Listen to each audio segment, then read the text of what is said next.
போதகர்களுக்கு பின்னால் மக்கள் கூட்டம் செல்லுகிறது, பாஸ்டர்களுக்கு பின்னால் விசுவாசிகள் கூட்டம் செல்லுகிறது, சுவிசேஷர்களுக்கு பின்னால் இந்த மாதிரி விசுவாசிகள் மக்கள் கூட்டம் செல்லுகிறது. போதகர்களுக்கு பின்னால் சென்று கொண்டிருக்கிற அந்த மக்கள் கூட்டம் கர்த்தருக்கு பின்னால் போகிறார்களா? அதுதான் கேள்வி. ஏனென்றால் போதகர்களுடைய போதனைகள் ஜனங்களை கர்த்தருக்கு பின்னால் போக வைக்கணும். லூக்கா 9:23 வாசிக்கும் பொழுது, ஒருவன் என்னை பின் செல்ல விரும்பினால் அவன் தன்னைத்தான் வெறுத்து தன் சிலுவை எடுத்துக்கொண்டு அனுதினம் என்னை பின்பற்ற கடவன். ஊழியக்காரங்களுடைய பிரதான பணி என்னன்னு சொன்னால், நமக்கு பின்னால் ஒரு கூட்டம் மக்கள் வருகிறார்கள் என்பதை பார்த்து திருப்தி அடைவதும் அல்ல, நமக்கு பின்னால் ஒரு கூட்ட மக்கள் தொடர்ந்து வருவதற்கு ஏதுவான காரியங்களை செய்கிறதும் அல்ல.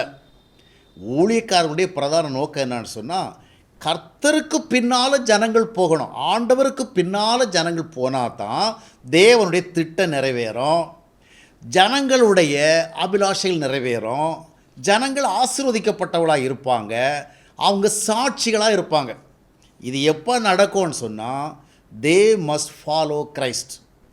அப்போ கிறிஸ்துவை பின்பற்றுகிற மக்கள் கூட்டங்களாக இருக்கணும். இப்போது 1 கொரிந்தியர் 11:1 பவுல் சொல்லக்கூட, நான் கிறிஸ்துவை பின்பற்றுவது போல நீங்கள் என்னை பின்பற்றுங்கள். இப்போது இது என்ன, இவருக்கு பின்னால் ஒரு கூட்டம் போகணும் அர்த்தமா? இல்லை, இவர் எப்படி போயிட்டுருக்கார்? கிறிஸ்துவின் பின்னால் போயிட்டுருக்கிறார். அப்போ அந்த மக்கள் கூட்டம் எங்கே தான் போய் கொண்டிருக்கிறார்கள்? கிறிஸ்துவின் பின்னால் தான் போயிட்டுருக்கிறாங்க. அதே போல் நாம் ஜனங்கள் நமக்கு பின்னால் வர்றாங்க. ஒரு சபை இருக்குதுன்னு வச்சிங்களேன், ஒரு போதர் இருக்கிறார், அவருக்கு பின்னால் 200, 300, 500, 1000, 2000 சின்னதோ பெருசோ ஒரு கூட்டம் மக்கள் இருக்கிறாங்க. அதை பார்க்கும் பொழுது நமக்கு ஒரு நல்ல திருப்தி ஏற்படும், நமக்கு பின்னால் ஒரு பெருங்கூட்ட மக்கள் இருக்கிறாங்க. ஆனால் அவர்கள் யாருக்கு பின்னால் இருக்கிறவர்களாக காணப்பட வேண்டும் என்றால், கர்த்தருக்கு பின்னால் இருக்கணும். இந்நாட்களில் பார்க்குற ஒரு யதார்த்தமான காரியம் என்னன்னு சொன்னால், நிறைய போதர்களுக்கு பின்னால், சுவிசேஷங்களுக்கு பின்னால், தேவ ஊழியர்களுக்கு பின்னால் மக்கள் கூட்டம் செல்லுகிறது. ஆனால் கர்த்தருக்கு பின்னால் செல்லுகிற மக்கள் கூட்டங்களை பார்ப்பதுதான் கடினமாக இருக்கிறது. கர்த்தருக்கு பின்னால் இந்த கூட்டம் மக்களெல்லாம் செல்வாள் என்றால் சமுதாயத்தில் பெரிய சாட்சி விளங்கும், சமுதாயத்தில் பெரிய விழிப்புணர்வு ஏற்படும், சமுதாயத்தில் ஒரு பெரிய அசைவு ஏற்படும். ஆனால் அநேகர் பாஸ்டர்களுக்கு பின்னால், சுவிசேஷர்களுக்கு பின்னால் போகிற மக்களாக இருக்கிறார்கள் என்று தேவனுக்கு பின்னால், கர்த்தருக்கு பின்னால் போகிறவங்களா இல்லை. ஏன் அந்த மாதிரின்னு சொன்னால், அதாவது கர்த்தருக்கு பின்னால் போகிறதுக்கு ஏதுவான சத்தியங்களை பேசி கர்த்தரை ஃபாலோ பண்ணும்படியான உபதேசங்களை மக்களுக்கு கொடுத்தாதான் அவங்க கர்த்தருக்கு பின்னால் போகும்படியான சூழல் ஏற்படும். அப்படி கொடுத்தாலும் எல்லாரும் போவாங்கன்னு சொல்ல முடியாது. ஆனால் அப்படி போக வேண்டும் என்றால் அதற்கு தேவையான சத்திய சார்ந்த போதல் கொடுக்கப்படணும். இது கொடுக்கப்படுவது தவறிவிட்டால் என்ன நடக்கும் தெரியுமா? ஜனங்கள் எங்கே தான் வருவாங்க? ஆண்டவருக்கு பின்னால் போக மாட்டாங்க, நிச்சயமாக ஊழியக்காரங்களுக்கு பின்னால் வருவாங்க. இந்த நாட்களில் ஊழியர்களுக்கு பின்னால் போகிறவங்க அதிகமாக இருந்தாலும் கர்த்தருக்கு பின்னால் போகிறவங்க கம்மியாக இருக்கிறாங்க. காரணம் சொன்னால், கர்த்தருக்கு பின்னால் போகிறவங்க அதிகமாக இருந்தால் சமுதாயத்தில் உலகத்திற்கு வெளிச்சமாக, பூமிக்கு உப்பாக, மலையில் இருக்கிற பட்டணமாக, அநேகருக்கு முன்பாக வெளிச்சங்களாக அவர்கள் இருப்பாங்க. ஆனால் அந்த அனுபவங்களை இன்றைக்கு நாம் வாழ்கிற காலங்களில் மிக குறைவாக பார்க்குறோம். சபை தலைவர்களுக்கு பின்னால் இருக்கிற கூட்டங்கள், ஊழியர்களுக்கு பின்னால் இருக்கிற கூட்டங்கள், கர்த்தருக்கு பின்னால். ஏன்னா கர்த்தருக்கு பின்னால் போவதற்கு ஏதுவான சத்தியங்கள் எங்கே சொல்லப்படவில்லையோ அங்கே ஜனங்கள் என்ன பண்ணுவாங்கன்னா ஊழியர்களுக்கு பின்னால் தான் போயிட்டுருப்பாங்க. இப்போது எப்பொழுது ஜனங்கள் கர்த்தருக்கு பின்னால் போவாங்க, இல்லைன்னா ஊழியர்களுக்கு பின்னால் போவாங்க, அதை நம்ம பார்க்கணும். முதலாவது காஸ்பல். ஒரு ஊழியக்காரர், அவர் சுவிசேஷகரோ போதகரோ பாஸ்டரோ எந்த பேரும் இருக்கட்டும், அவர் முதலாவது ஒரு அடிப்படை சுவிசேஷத்தை சொல்லணும். மனிதன் பாவத்திலிருந்து விடுதலை அடைந்து கர்த்தராகிய இயேசு கிறிஸ்துவினால் பரிசுத்தமாக்கப்படுவதுதான் சுவிசேஷம். அதைத்தான் லூக்கா 24:47 ஆண்டவர் சொன்னார். அந்த விதமாக பாவத்திலிருந்து விடுதலையாக்கப்பட்டு 1 கொரிந்தியர் 6:11 சொல்லப்பட்ட விதமாக பரிசுத்தமாக்கப்படுகிறார்கள். இது எப்பொழுது நடைபெறுகிறதுன்னு சொன்னால், அடிப்படை சுவிசேஷம், பாவ விடுதலையின் சுவிசேஷம் ஜனங்களுக்கு சொல்லப்படணும்.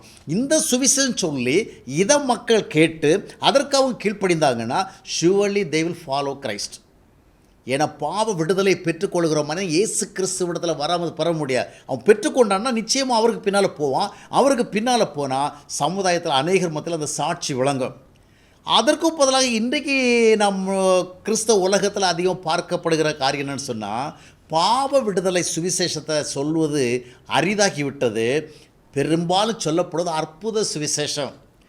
உனக்கு அற்புதம் நடக்கும், அதிசயம் நடக்கும், உன்னுடைய வியாபாரம் சீர்படும், உனக்கு நல்ல வேலை ப்ரமோஷன் கிடைக்கும், உனக்கு ஆசை அந்தஸ்து பெருகும், உனக்கு வியாதி நீங்கும்.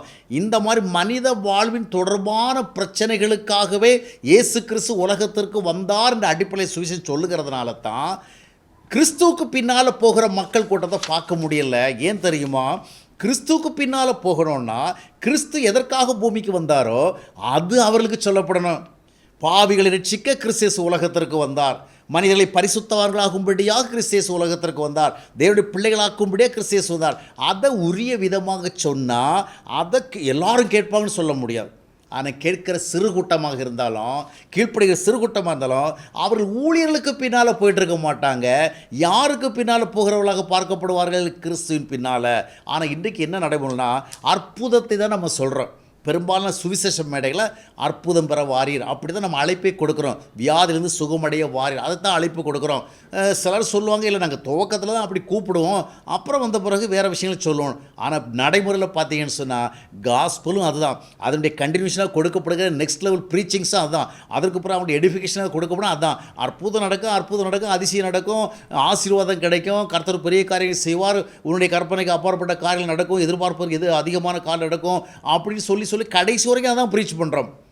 அப்போ என்ன அர்த்தம்னு சொன்னால் அற்புத சுவிசேஷம் வாழ்வு, அதாவது சரீர ரீதியான நன்மைகள் கிடைக்கும் என்று போதிக்கப்படுகிற பொழுது, அப்படின்னா சரீர ரீதியான நன்மைகள் கர்த்தர் தரமாட்ட அர்த்தத்தில் நான் சொல்லலை, நிச்சயமாக அவைகளும் கிடைக்கும். ஆனால் காஸ்பல் சுவிசேஷம் என்பது பாவிகளை ரட்சிக்க வந்த கிறிஸ்துவினால் கொடுக்கப்படுகிற அந்த விசேஷ நன்மைகளை குறித்து சொல்ல வேண்டும். அது சொல்லலைன்னாலே என்ன நடக்கும் தெரியுமா? அந்த ஜனங்கள் எங்கே தான் வருவாங்க? இப்போது அற்புதத்தை குறித்து ஒரு போதகர் போதிக்கிறான்னா ஜனங்கள் எங்கே போவாங்கன்னு நினைக்கிறீங்க? அந்த போதகர்கிட்ட தான் வருவாங்க. இவர் நடத்துகிற உபவாச கூட்டத்துக்கு, இவர் நடத்துகிற சபைக்கு, இவர் நடத்துகிற ஜெப கூட்டத்துக்கு தான் வருவாங்க. ஏன்னா இவர் தான் அற்புதத்தை பற்றி பேசியிருக்கிறார்.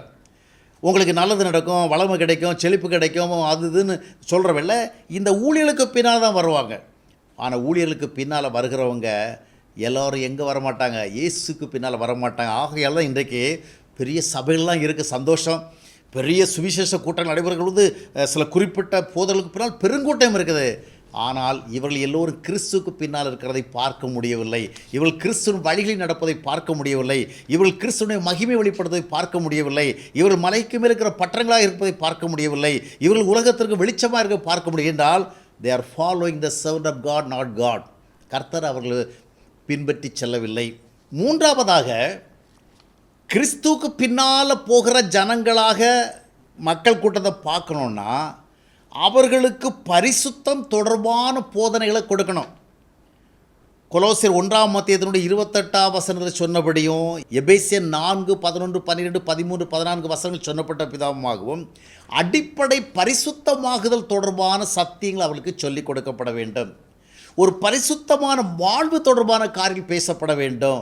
ஒரு பரிசுத்தமான வாழ்க்கை முறை, பரிசுத்தமான குணாதிசயங்கள், நடத்தைகள், ஒழுங்குகள், பழகுமுறைகள், உறவுகள், இவைகள் சொல்லிக் கொடுக்கப்பட வேண்டும். பரிதாபகரமாக இன்றைக்கு பெரும்பாலான சபைகளில், இல்லைன்றால் சபைகள் சார்பாக நடத்தப்படுகிற கூட்டங்கள் நடைபெறும் என்றால் பெரும்பாலான போதகர்கள் பரிசுத்தமாகுதலை குறித்து பேசுகிறது இல்லை. அப்படி பேசினாலும் கறிவேப்பிலத்தனம், ஊறுகாய் தொடுறது மாதிரி. மற்றபடி என்ன பேசுவாங்க? எப்பவும் ஆசீர்வாதம், நன்மை, பரவசம், வல்லமை, அக்கினி, அது இதுன்னு இதைத்தான் பேசுவாங்க. பரிசுத்தமாகுதல் தொடர்பான காரியங்களை ஜனங்களுக்கு போதித்தால் அந்த பரிசுத்தமாகுதலை அவர்கள் கர்த்தரோடு உள்ள ஐக்கியத்தின் மூலம் தான் பெற்றுக்கொள்ள முடியும். அப்போ அவங்க என்ன பண்ணுவாங்க? ஆண்டவரை பின்பற்றி செல்லுவாங்க. ஏன்னா அவர் மூலமாக தான் பரிசுத்தம் வரும். ஆனால் இதற்கு பதிலாக இன்றைக்கு நடைபெறுகிற காரியம் என்னென்றால், பெரும்பாலும் மக்கள் கூடி வருகிற பொழுது, அது சபைகளாக இருக்கட்டும், சபைகள் நடத்துகிற கூட்டங்களாக இருக்கட்டும், இல்லைன்றால் பிரபலமான சுவிசேஷங்கள் ஏற்பாடு செய்கிற பிரம்மாண்டமான கூட்டங்களாக இருக்கட்டும், ஜனங்களை பரவசப்படுத்த விரும்புகிறார்கள். they want to give some excitement to the people. அவங்களுக்கு ஒரு பரவசம், ஒரு உற்சாகம், ஒரு மனநிலையில் ஒரு சந்தோஷம், இதை கொடுக்க விரும்புகிறாங்க. அது தொடர்பாக தான் இன்னைக்கு பேசுகிற நிறைய பிரசங்கமார்களுடைய இன்றைய செய்திகளை பார்க்கும் பொழுது, என்னைக்கோ கூடி வருகிறவங்க கொஞ்சம் எக்ஸைட் பண்ணணும், அவங்களுக்கு அம்யூஸ்மெண்ட் கொடுக்கணும், ஒரு என்டர்டைன்மெண்ட் மாதிரி அவங்கள உற்சாகப்படுத்தி விடணும், அவங்கள கொஞ்சம் என்கரேஜ் பண்ணி விடணும், அவங்கள கொஞ்சம் கம்ஃபர்ட் பண்ணி விடணும். இந்த நோக்கம் தான் இருக்கதே ஒழிய கர்த்தரால் வருகின்ற பரிசுத்தமாகுதலை அவர்கள் பெற்றுக்கொண்டு அதனுடைய விளைவாக சந்தோஷத்தோடு சமாதானத்தோடு நிறைவோடு நிம்மதியோடு திருப்தியோடு வாழ்கிற அந்த வாழ்க்கை நேரம் நடத்துகிறதில்ல. அதனால தான் இன்றைக்கி பிரசங்கள் நிறைய காமெடி பிரசங்கங்களாக மாறிடுச்சு. நிறைய பேர் ஸ்டேஜ் பெர்ஃபார்மன்ஸ் தான் பண்ணுறாங்களே ஒழிய வேதத்தினுடைய அடிப்படை சத்தியத்தை பேசுகிறதில்ல. எப்படியாகிலும் இவங்க பேசுகிற அந்த அரை மணி நேரம் 3/4 மணி நேரம் 1 மணி நேரம் பிரசங்கத்தில் ஜனங்கள் ஒரு சினிமா தேட்டரில் இருக்கிறது மாதிரி, ஒரு நாடக அரங்கில் இருக்கிற மாதிரி, வேறொரு என்டர்டெயின்மெண்ட் சென்டரில் இருக்கிறது மாதிரி அந்த நேரத்தில் அவங்கள சந்தோஷப்படுத்தி வச்சுட்டே இருக்கணும். அதுதான் நோக்கமாக இருக்கிறது. பரிசுத்தமாகுதல் போதிக்கப்படவில்லை.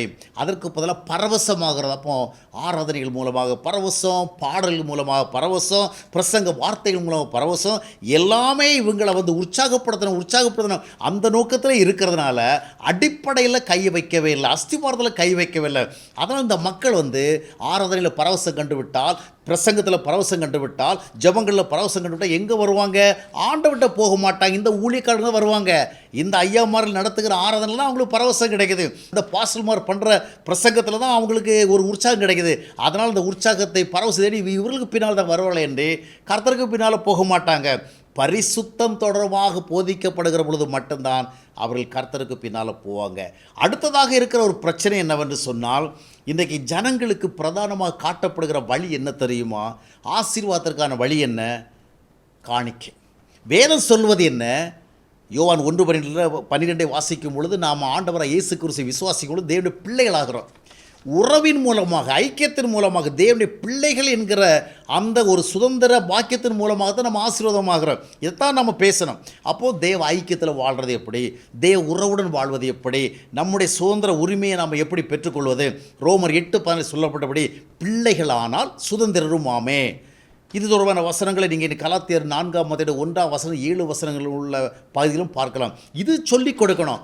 ஆண்டவரோடு நெருங்கி பழகணும், ஆண்டவரத்தில் பேசி பழகி வாழணும், ஆண்டவரோடு எல்லாம் பகிர்ந்து கொண்டு வாழணும், ஆண்டவரை பிரியப்படுத்தி வாழணும். அந்த தேவ உறவின் வாழ்க்கையை மக்களுக்கு சொல்லிக் கொடுத்தா by that they will be blessed.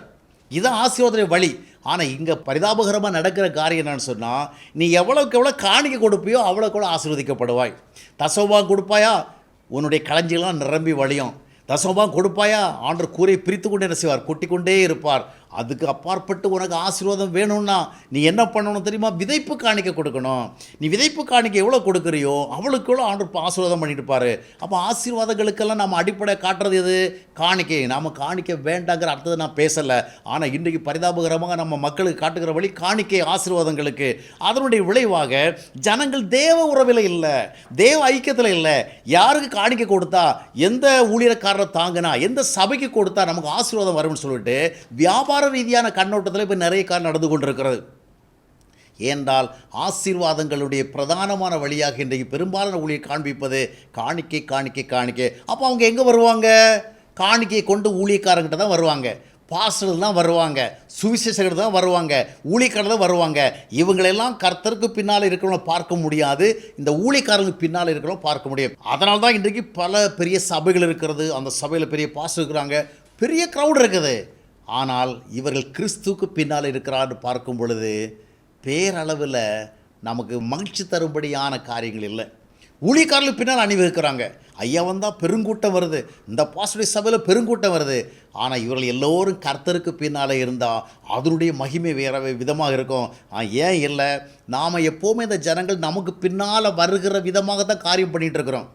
கர்த்தருக்கு பின்னால் போவதற்கு ஏதுவான சத்தியத்தையும் உபதேசங்களையும் கொடுக்கலைன்னா ஆட்டோமேட்டிக்காக அவங்க ஜனங்கள் ஊழியக்காரர்கள் பின்னால் தான் வருவாங்க. அதுதான் இன்றைக்கு நடைபெற்று கொண்டிருக்கிறது. ஆனால் ஊழியக்காரனுடைய உண்மையான கடமை என்னவென்றால் தங்களுக்கு பின்னால் ஜனங்களை வர வைக்கிறதில்ல, ஆண்டவருக்கு பின்னால் போகும்படியான காரியங்களை செய்யணும். எனவே இது போன்ற காரியங்களை நாம் உற்று கவனிக்க வேண்டியதும் அதனை அடிப்படையில் செயல்பட வேண்டிய அவசியமாக இருக்குது. கிறிஸ்துவின் பின்னாலே செல்வதில் தான் ஆசீர்வாதம். அதுதான் தேவ நோக்கம். அதுதான் நமக்கு நன்மையும் கிருபைகளையும் நிறைவுகளையும் நிம்மதிகளையும் திருப்திகளையும் கொண்டு வரும்.